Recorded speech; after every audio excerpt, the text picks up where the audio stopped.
So, welcome to this episode of the Willingdon on Mission podcast. My name's John. I'm one of the pastors at Willingdon. This is the second episode of 4 episodes with Sandy Ewan. Hi, Sandy. Hi, Pastor John. So, Sandy is in Nairobi, Kenya these days and has just finished a long season of ministry in South Sudan. And Sandy, I would love in this episode. So, actually, for those of you who are watching but didn't catch the first episode, go back and listen because it's a wonderful story of how God has led Sandy over the years. It's the journey of faith that He's led her on. So I would encourage you to watch that uh, because it really will help you get to know Sandy. This episode, I want to focus on South Sudan and on your ministry that you've engaged in there. So, can you just give us a little glimpse of South Sudan? What are some of the realities there? And actually, I was outsourcing some questions, asking people, okay, what would you ask? And one was, what's a typical meal that you would eat with your friends? So maybe you could answer that one too. Okay.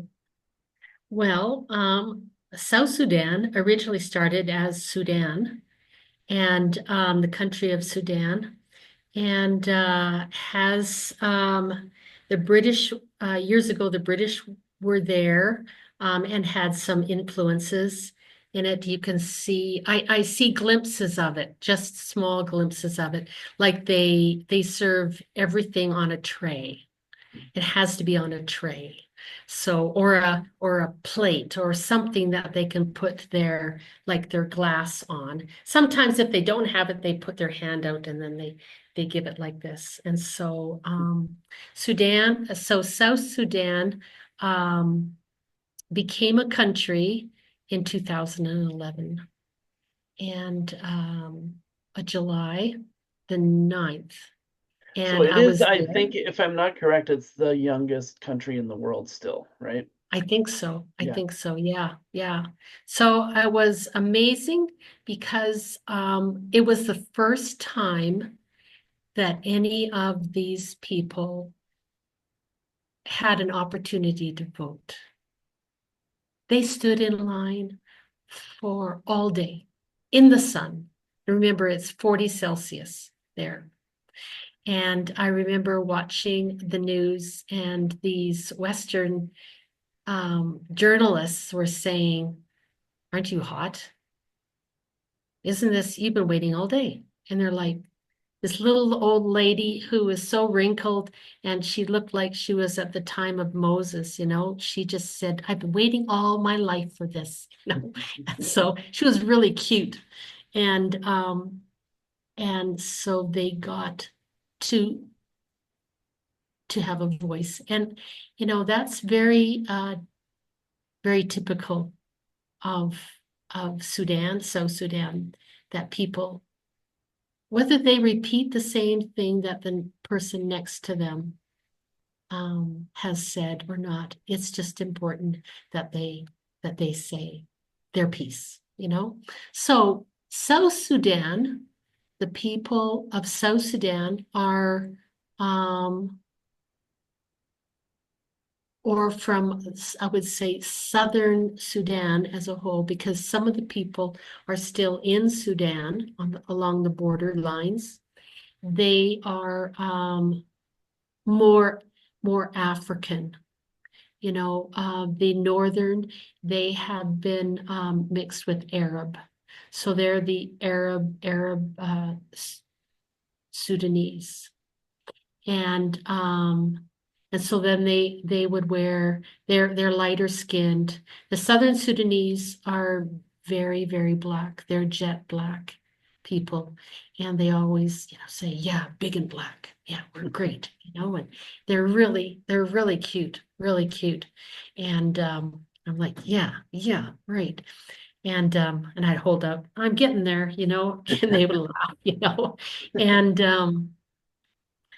um they have, over the years, been traumatized by the Northern Sudanese. Um, they had, because they were not, most of the South who have had in the past, there were missionaries from different denominations all around the world have been in Sudan, Southern Sudan, South Sudan, and they have had a, you wouldn't think it, but they've had a great impact on the people. They respect the church for the most part. They respect the church. They respect the pastors. And I remember one fellow in one of the government offices I was in the capital city, he said, you know, we love the church because they help us for free. They help us. They're willing to help us. So the church a has a real witness and real influence.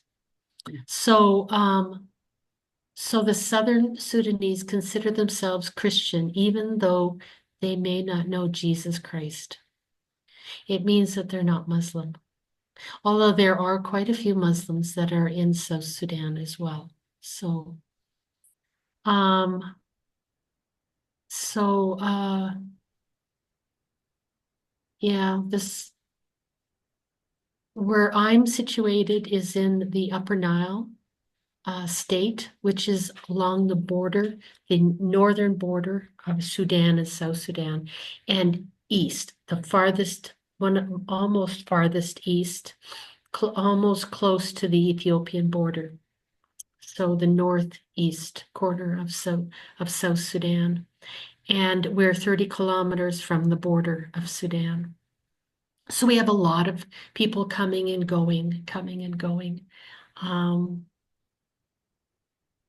So there's been years and years of trauma um, that they've been persecuted, sometimes just for being Black, sometimes for being Christian, or just because they're not liked.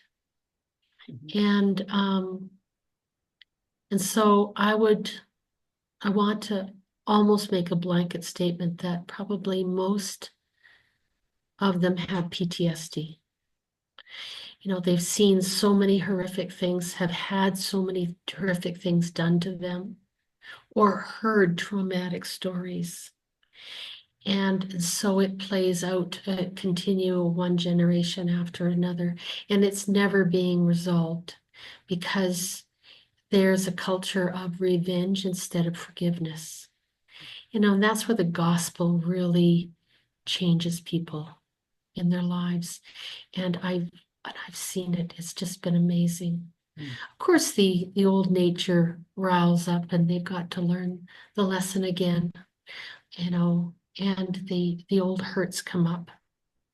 And so, but one thing that's been very interesting is that they're all searching for the peace with God, to have peace with God. And they're wandering around, you know, and God, the Lord, I believe the Lord has them on a journey until they're ready to hear the gospel, to make a clear decision, yes or no, for Christ. And God brings them to that point. And we are seeing, especially at the health clinic, our chaplains present the gospel to those that are waiting. And then they come quietly.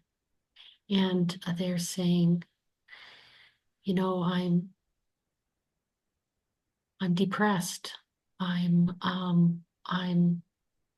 or they've been plagued with demons because of, we don't see this in the West so much, you know, because they've dabbled in it. They're, you know, even as a child, if there's no doctors around, they take them to the witch doctor, you know. We had one witch doctor come to our clinic, and his name was Adam, and he brought his boy.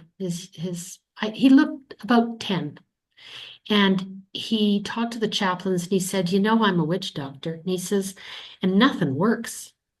He goes, my son I've tried everything, and my son is not getting better.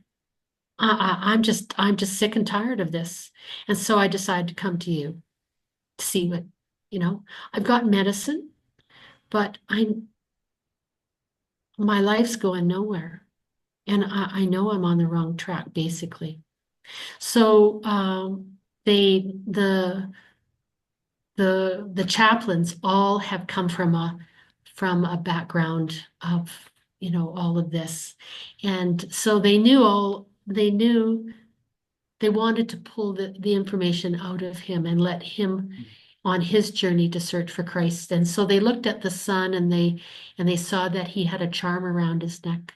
And he says, well, what, of course they knew, but he says, what's around your son's neck? And he goes, oh, it's a charm. He says, I made it. He says, well, what's in it? He goes, oh, sticks and weeds and some dirt and stuff like that.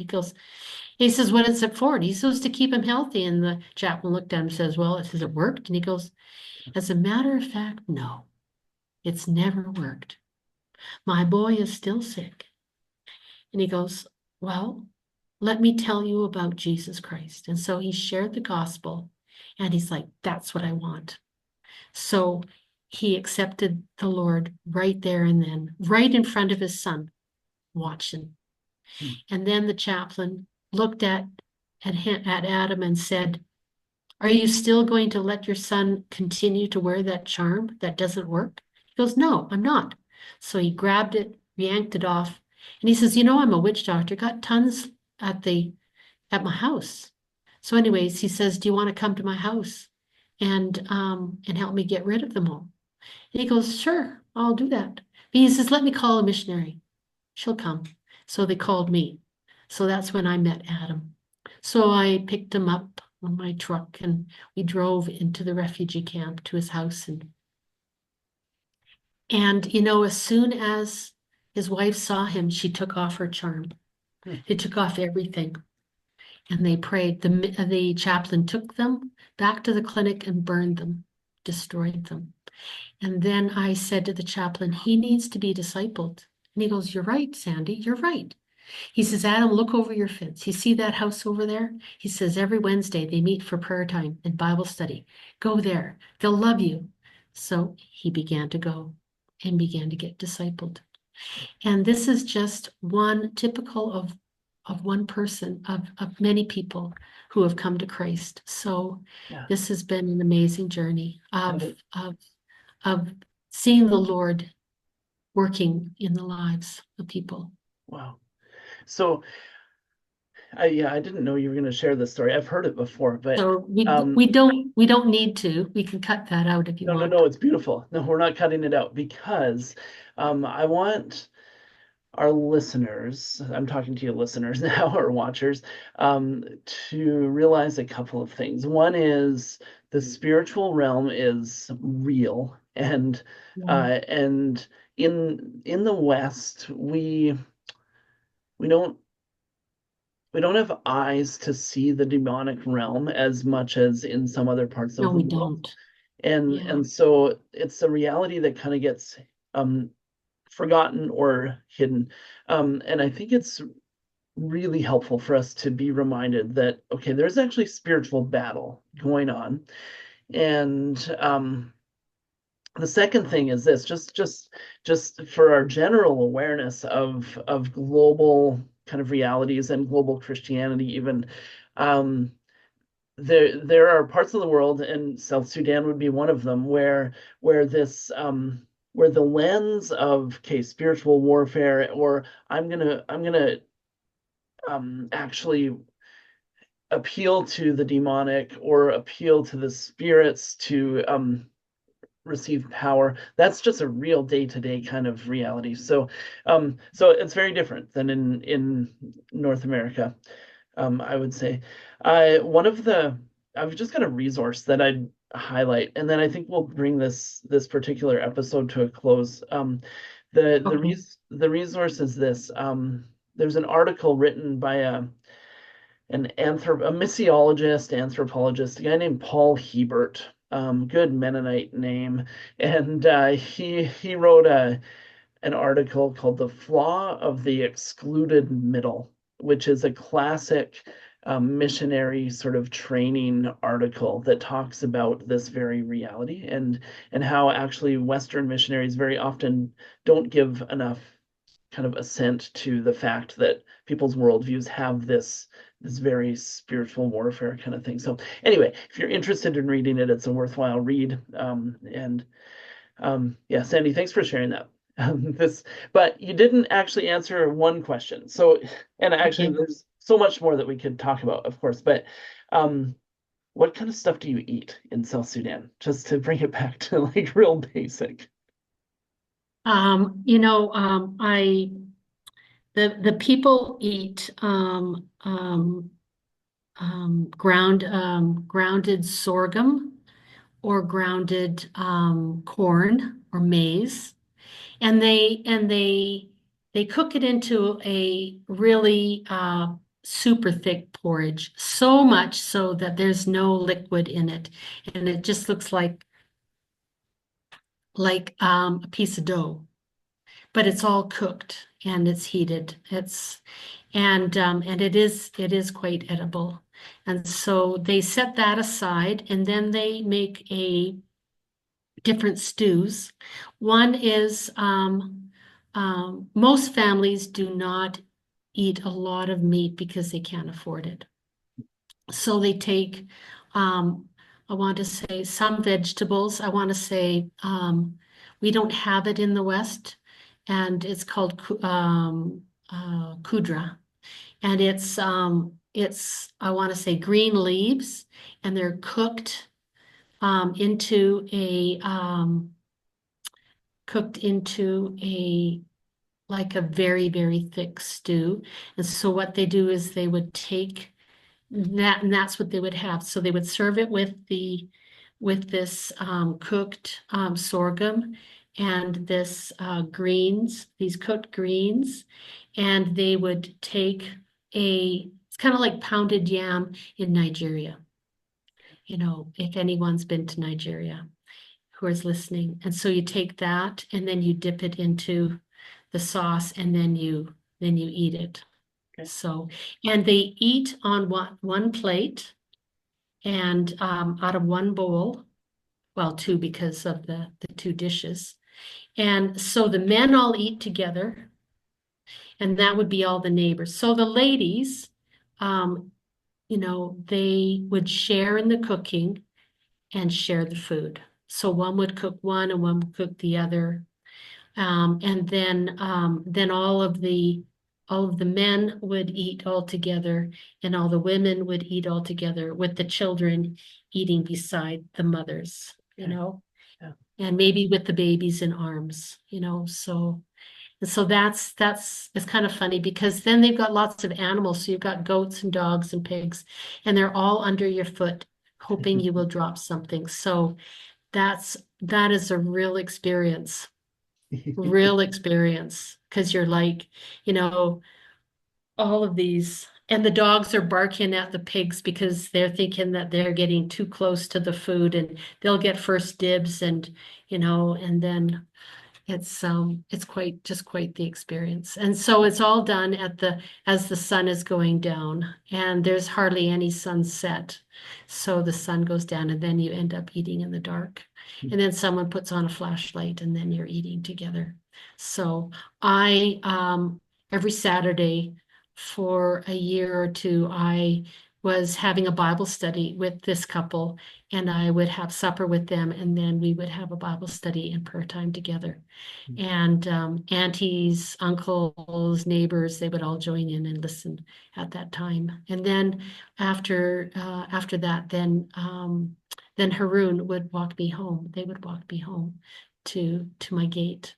And it was just lovely, a lovely, lovely time spent with them. Hmm. So Yeah. yeah, yeah, good, Beautiful. precious, precious people, Yeah. precious people. Yeah. Thank you. Yeah. All right. Thanks. Let's draw this one to a close. For Okay. those of you who are watching, thank you for watching. And this was episode 2 of 4. So uh, there's going to be more. It's going to be delightful. Thank you, Sandy. God bless you. Mhm.